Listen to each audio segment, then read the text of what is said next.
Ako postoji Bog, čemu onda sav ovaj haos u svijetu?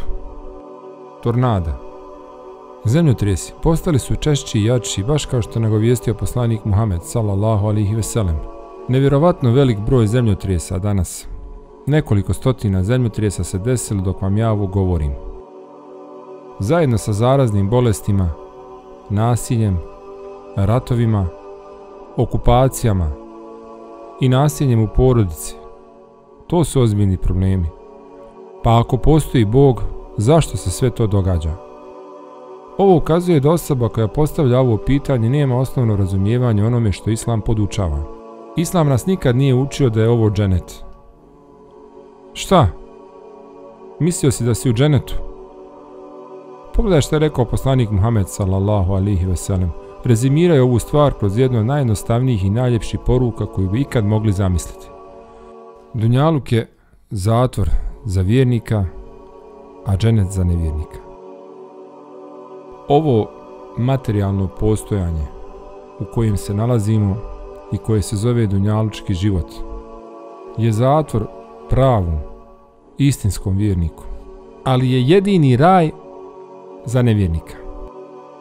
Sve je ovo pitanje na dvije stvari, vjernike i nevjernike.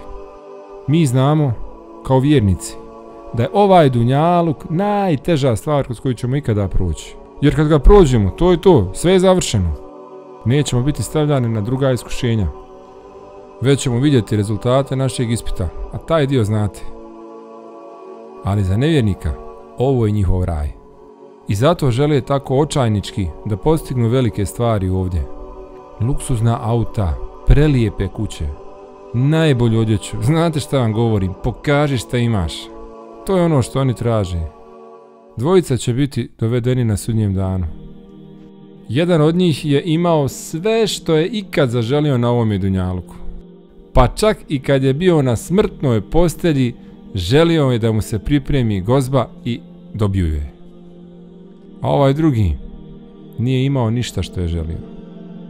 Do te mjere da kad je bio na smrtnoj postelji, zatražio je samo gutalj vode, ni to nije dobio.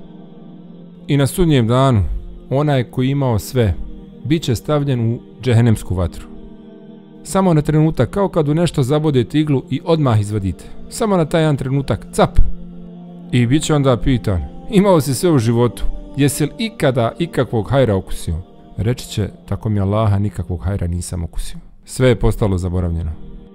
A onaj drugi, koji nije imao ništa, koji je patio na ovom svijetu, bit će stavljen u dženet.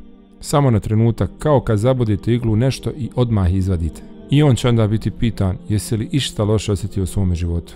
I reći će, tako mi Allaha, u čitavom svom životu nisam ništa loše osjetio. Nikakvu poteškoću. Pa zašto ovaj koji imao sve na dunjalku ide u vatru, a ovaj koji nije imao ništa ode u dženet? Ipak, niko nije potpuno dobar, isto kao što niko nije potpuno loš. I čovjek koji je imao sve na ovom dunjalku, u stvarnosti bio je jako loša osoba. Allah ga je mrzio. Međutim, ovdje da se razumije, mi nemamo onaj koncept Bog i ljubav i on sve voli.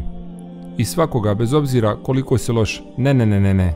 Mi znamo da je Allah onaj koji voli El Vedud.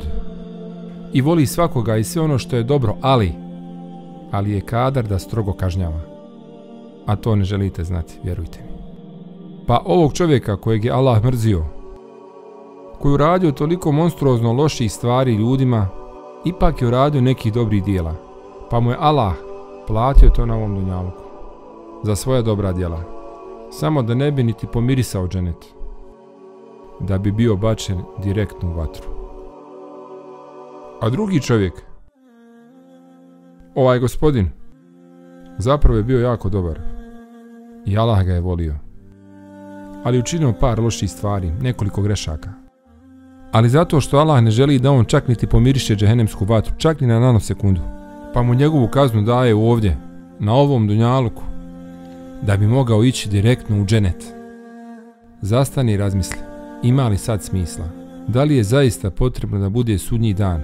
Jer drugačije, kako bi bilo ko koji gleda šta se dešava oko nas i vidi kako tirani i agresori i tlačitelji kroz historiju i iznova i iznova i iznova.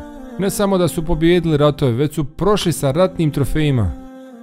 A dobri ljudi, iskreni, ljubazni, darežljivi, plemeniti, koji daju sedaku, strpljivi, pate. Bukvalno čak i umirući od gladi. Ali to zato jer ovo jeste Dunjaluk.